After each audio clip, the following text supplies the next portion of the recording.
ഇന്ന് നമുക്ക് 7ാമത്തെ ശ്ലോകമാണ് നോക്കാനുള്ള 7 തൊട്ടുള്ള ശ്ലോകങ്ങൾ. 7ാമത്തെ ശ്ലോകം. പുത്രാണാമയുതേന സപ്തദശഭിശ്ചക്ഷൗഹിണീഭിർമഹാസേനാനീഭിരനേകമിത്രനിവഹൈർവ്യാജൃംഭിതായോധന സദ്യസ്ത്വത്കകുഠാരബാണവിതളന്നിശേഷസൈന്യോത്കരോ ഭീതിപ്രദ്രുതനഷ്ടശിഷ്ടതനയസ്ത്വാമാപതദ്ധേഹയ. ഇനിയും ആ യുദ്ധം ആരംഭിച്ചു എന്ന് പറഞ്ഞു. കാർത്തവീര്യാർജുനനും പരശുരാമനുമായിട്ടുള്ള യുദ്ധം ആരംഭിച്ചു. ആ സമയത്ത് പുത്രാണാം അയുതേന ആണ്. ആയുധം എന്നാൽ 10,000. പുത്രാണാം അയുതേന, ആ 10,000 പുത്രന്മാരെ കൊണ്ട് സപ്തദശഭിശ്ചക്ഷൗഹിണീഭിർ, സപ്തദശഭി എന്ന് പറഞ്ഞാൽ 17, സപ്തദശഭിശ്ച അക്ഷൗഹിണീഭിർ 17 അക്ഷൗഹിണി സൈന്യങ്ങളെ കൊണ്ടും മഹാസേനാനീഭി എന്ന് പറഞ്ഞാൽ ആ പരാക്രമ സമ്പന്നരായിട്ടുള്ള സേനാപതികളെ കൊണ്ടും അനേകമിത്ര നിവഹൈർ, അനേകം മിത്രങ്ങളായിട്ടുള്ള സുഹൃത്തുക്കളായിട്ടുള്ളവരെ കൊണ്ടും അവരുടെ സമൂഹങ്ങളെ കൊണ്ടും വ്യാജൃംഭിതായോധന മഹായുദ്ധം അവിടെ തുടങ്ങി. വലിയൊരു യുദ്ധമാണ് അവിടെ, ഘോരമായ യുദ്ധം തന്നെ അവിടെ നടന്നു. സദ്യസ്ത്വത്ക കുഠാരബാണവിതളൻ നിശേഷ സൈന്യോത്കരോ. സദ്യ എന്ന് പറഞ്ഞാൽ പെട്ടെന്ന് തന്നെ, ത്വത്ക കുഠാരബാണവിതളൻ, ഭഗവാനെ അവിടുത്തെ കുഠാരബാണവിതളൻ, മഴുകൊണ്ടും അസ്ത്രങ്ങൾ കൊണ്ടുമെല്ലാം, വിതളൻ എന്ന് പറഞ്ഞാൽ ഛേദിക്കുക, പിളർക്കുക, അങ്ങനെ പിളർക്കപ്പെട്ട നിശേഷ സൈന്യോത്കര, എല്ലാ സൈന്യങ്ങളും അങ്ങനെ പിളർക്കപ്പെട്ടവരായി തീർന്നു. അതിൽ ഭീതി പ്രദ്രുത നഷ്ടശിഷ്ടതനയസ്ത്വാമാപതദ്ധേഹയ, ഭീതി പ്രദ്രുത നഷ്ടശിഷ്ടതനയ, ഭീതി പ്രദ്രുത നഷ്ടശിഷ്ടതനയ. ഇവിടെ മരിച്ചു കഴിഞ്ഞ് ബാക്കിയുള്ള പുത്രന്മാരെല്ലാം ഭീതി പ്രദ്രുത ഭയം കൊണ്ട് ഓടിപ്പോയപ്പോൾ ത്വാം ആപതത് ഹേഹയ, ത്വാം ആപതത് അങ്ങയുടെ നേരെ കുതിച്ചുകൊണ്ട് ഓടി വന്നു. ആര്? ഹേഹയ, ആ കാർത്തവീര്യാർജുനൻ. ഇവർ തമ്മിലുള്ള ഘോരമായ യുദ്ധം നടക്കുമ്പോൾ കാർത്തവീര്യാർജുനൻ്റെ 10,000 പുത്രന്മാരെ കൊണ്ടും അതേപോലെ തന്നെ മഹാപരാക്രമശാലികളായിട്ടുള്ള അനേകം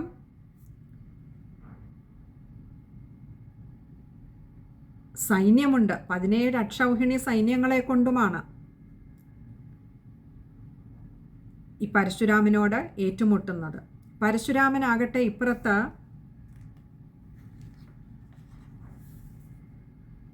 തനിക്ക് മിത്രഭാവത്തിലുള്ളതായിട്ടുള്ള ധാരാളം സുഹൃത്തുക്കളും അവരുടെ ആയുധങ്ങളും ഒക്കെയാണ് ഇപ്പുറത്തുള്ളത്. അങ്ങനെ ഭഗവാനെ അവിടെ നടന്ന ആ ഘോരമായ യുദ്ധത്തിൽ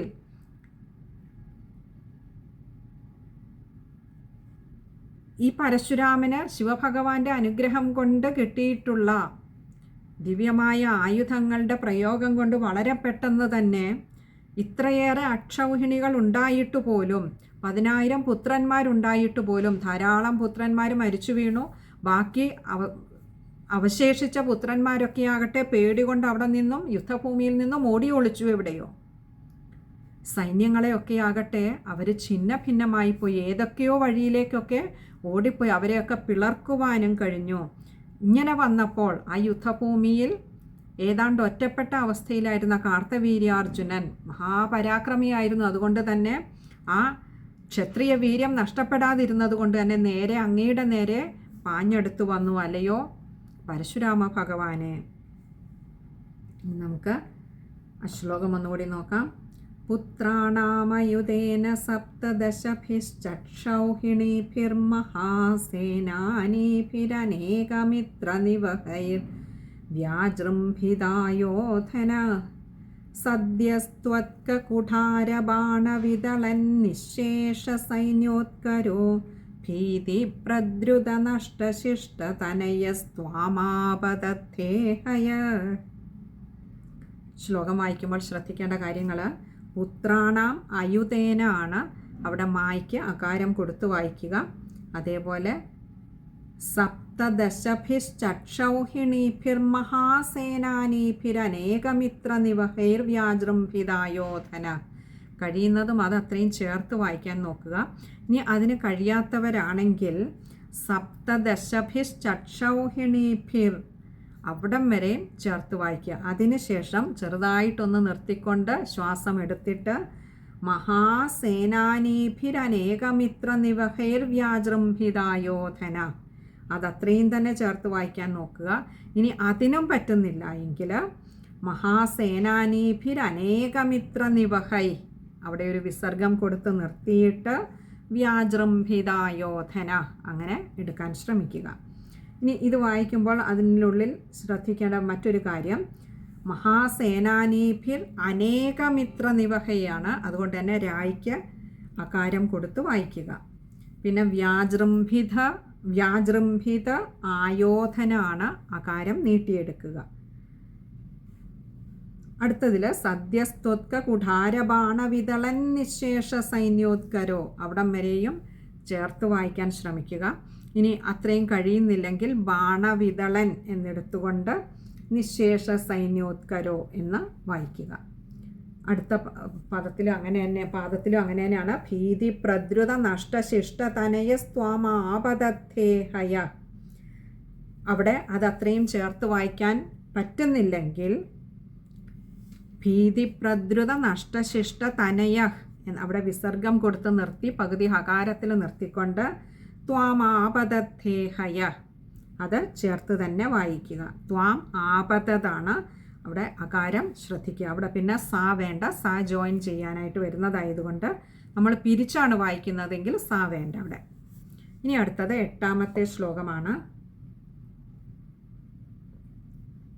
ലീലാവാരിത നർമ്മദാ ജലവലല്ലങ്കേശ ഗർവാപഹ ശ്രീമദ്ബാഹു സഹസ്രമുക്ത ബഹുശസ്ത്രാസ്ത്രം നിരുന്ധന്നമും ചക്രേ ത്വയ്യഥ വൈഷ്ണവേപി വിഫലേ ബുദ്ധ്വാ ഹരിം ത്വാം മുദാ ധ്യായന്തം ചിത സർവദോഷമവധീ സോഗാൽ പരം തേ പദം. ലീലാവാരിത നർമ്മദാ ജലവലല്ലങ്കേശ ഗർവാപഹ ശ്രീമദ്ബാഹു. ലീലാവാരിത നർമ്മദാ ജലവലല്ലങ്കേശ ഗർവാപഹ അവിടെ നമുക്ക് ചെറിയ ചെറിയ വാക്കുകളായിട്ട് പറഞ്ഞു പോകാം. ലീലാവാരിത നർമ്മദ, അതായത് ഇവിടെ ലീല പോലെ ഒരു നേരം പോക്ക് പോലെ ഇത് ഒരു മുൻപുള്ള ഒരു കഥയാണ് ഇവിടെ പറയുന്നത്. അതായത് ഈ പരശുരാമരൂപിയായിട്ടുള്ള ഭഗവാനോട് പണ്ട് കാർത്തവീര്യാർജുനന് ഒരു ജലക്രീഡ ചെയ്യുന്ന ഒരവസരത്തിൽ കളിയായിട്ട് അവർക്കൊരു നേരം പോക്ക് പോലെ അന്ന് ചെയ്ത വാരിത നർമ്മദ ജല വലദ്ലങ്കേശ, അതായത് അന്ന് ആ ജലക്രീഡ ചെയ്യുന്ന അവസരത്തിൽ വാരിത എന്ന് പറഞ്ഞാൽ ആ നദിയിൽ, നർമ്മദാ നദിയിൽ വാരിത നർമ്മദാ നദിയിലെ ജലത്തെ ഒന്ന് തടഞ്ഞു നിർത്തുന്നതിനായിട്ട്, അതായത് ജലത്തിൽ മുങ്ങിപ്പോയിട്ടുള്ള ലങ്കേശ ആ ലങ്കേശ്വരനായിട്ടുള്ള രാവണനെ ഗർവാപഹ ശ്രീമദ്ബാഹു എന്തിന്? ഗർവാപഹ, അവൻ്റെ രാവണൻ്റെ അഹങ്കാരത്തെ ശമിപ്പിക്കുന്നതിനായിക്കൊണ്ട്. ശ്രീമദ് ബാഹു സഹസ്രമുക്ത ബഹുശസ്ത്രാസ്ത്രം.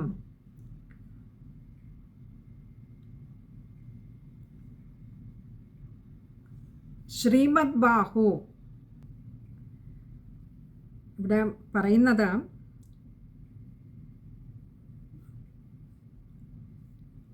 ശ്രീമദ് ബാഹു എന്ന് ഉദ്ദേശിച്ച വലിയ അനേകം കൈകൾ.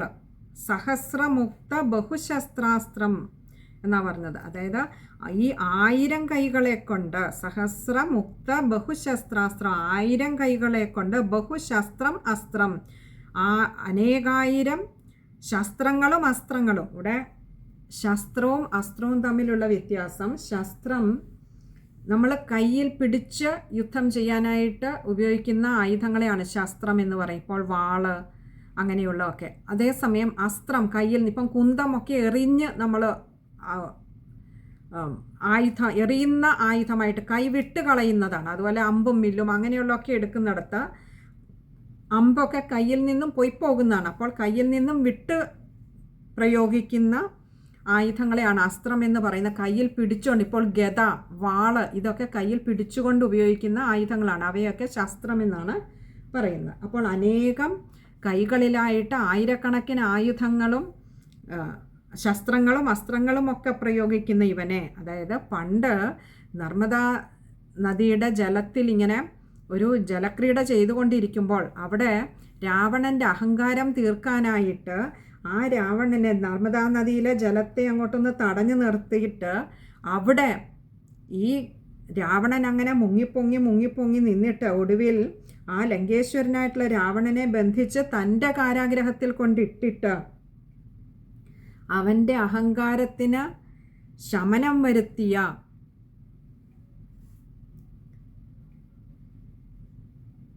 കാർത്തവീര്യാർജുനന് ഇവിടെ 1000 കൈകളിൽ 1000 കണക്കിന് ആയുധങ്ങളുമായിട്ടാണ് ഈ പരശുരാമനോട് ഏറ്റുമുട്ടുന്ന. ശ്രീമദ് ബാഹു സഹസ്രമുക്ത ബഹുശസ്ത്രാസ്ത്രം നിരുന്ധന്നമും ഇതൊക്കെ പ്രയോഗിച്ചെങ്കിലും പരശുരാമന് ഒരു കുലുക്കവും ഉണ്ടായില്ല. അതിനെയൊക്കെ വളരെ നിഷ്പ്രയാസം നിരുന്ധൻ അമും തടയുവാൻ കഴിഞ്ഞു. ചക്രേ ത്വയ്യഥ വൈഷ്ണവേബി വിഫലെ, ചക്രേ ത്വയ്യഥ അഥ അനന്തരം ത്വയി അങ്ങയിൽ, ചക്രേ വൈഷ്ണവേ അപി വിഫലെ, വൈഷ്ണവ ചക്രം തന്നെ പ്രയോഗിച്ചിട്ടും അത് വിഫലമാണ്, അതുപോലും പരശുരാമനിൽ ഏൽക്കുന്നില്ല എന്ന് കണ്ടപ്പോൾ ബുദ്ധ്വ ഹരിം ത്വാം മുദ, ബുദ്ധ്വ തിരിച്ചറിഞ്ഞു എന്ത്? ഹരിം ത്വാം, അങ്ങ് ആ വൈഷ്ണവാംശമാണ്, ഭഗവാന്റെ അംശാവതാരം തന്നെയാണ് എന്ന് തിരിച്ചറിഞ്ഞിട്ട് മുദ അത്യധികം സന്തോഷത്തോടു കൂടി ധ്യായന്തം ചിത സർവദോഷമവധി, സർവദോഷം അവധീഹി, അങ്ങനെ എല്ലാ കൈകളും ഈ കാമക്രോധാദികളായിട്ടുള്ള ദോഷങ്ങളോട് കൂടിയ അവൻ്റെ എല്ലാ കൈകളും 1000 കൈകളും, അതായത് ഈ കാർത്തവീര്യാർജുനൻ്റെ എല്ലാ കൈകളും മുറിച്ചു കളഞ്ഞിട്ട് സോഗാൽ പരം തേ പദം സഹ അഗാത പരം തേ പദം സഹ, അവൻ തേ അങ്ങയുടെ പരം പദം, അങ്ങയുടെ ഏറ്റവും പരമമായിട്ടുള്ള ആ പദത്തെ തന്നെ, വൈകുണ്ഠത്തെ തന്നെ പ്രാപിക്കുകയും ചെയ്തു. അപ്പോൾ ഒരിക്കൽ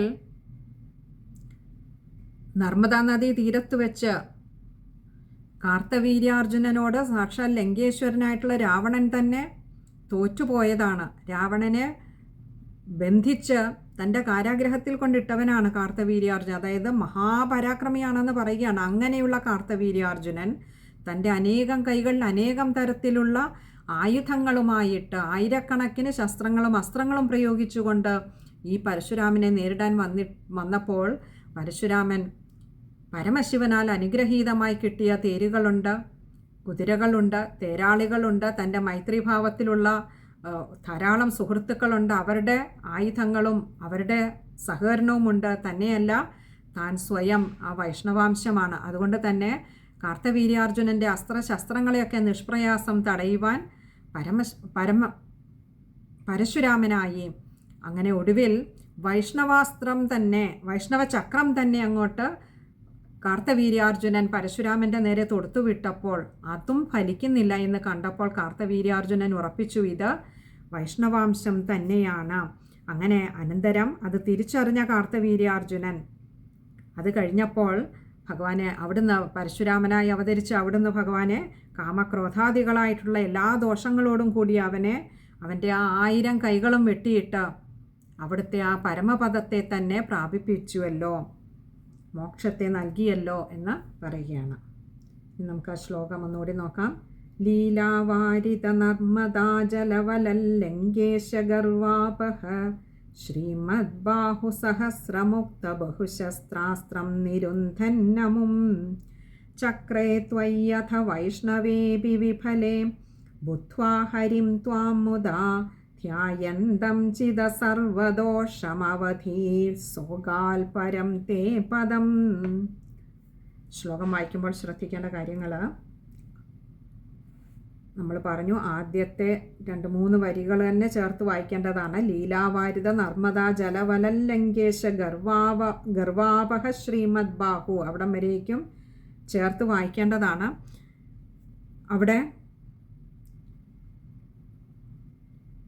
ചേർത്ത് വായിച്ചിട്ട്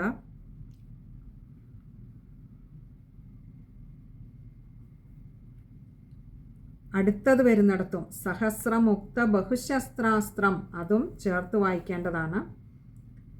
ചക്രേ ത്വയ്യഥ, ത്വയി അഥ ആണ് അകാരം കൊടുക്കുക യ എന്ന അക്ഷരത്തിന്. പിന്നെ അവസാനത്തെ പാദത്തിൽ വരുമ്പം ചിത സർവദോഷം അവധീസോഗാൽ, അതും കഴിയുന്നതും ചേർത്ത് തന്നെ വായിക്കുക. അവിടെ വരുമ്പം ചേർത്ത് വായിക്കാൻ പറ്റുന്നില്ലെങ്കിൽ അവധി എന്നുള്ളിടത്ത് ഒരു വിസർഗം കൊടുത്ത് നിർത്തിക്കൊണ്ട് പകുതി ഹകാരത്തിൽ വായിച്ചിട്ട് താഴെ സോഗാൽ, അവിടെ ഇപ്പം കൂട്ടക്ഷരമില്ല, ഒരു സായ ഉണ്ടാവുകയുള്ളൂ. ഇത് ഇത്രയും കാര്യങ്ങളാണ് ആ ഒരു ശ്ലോകം വായിക്കുമ്പോൾ ശ്രദ്ധിക്കേണ്ടതായിട്ടുള്ളത്. ഇനി അടുത്തത് 9ാമത്തെ ശ്ലോകമാണ്. അത് നമുക്ക് അടുത്ത സത്സംഗത്തിൽ കാണാമെന്ന് കരുതുന്നു. ഹരേ കൃഷ്ണ.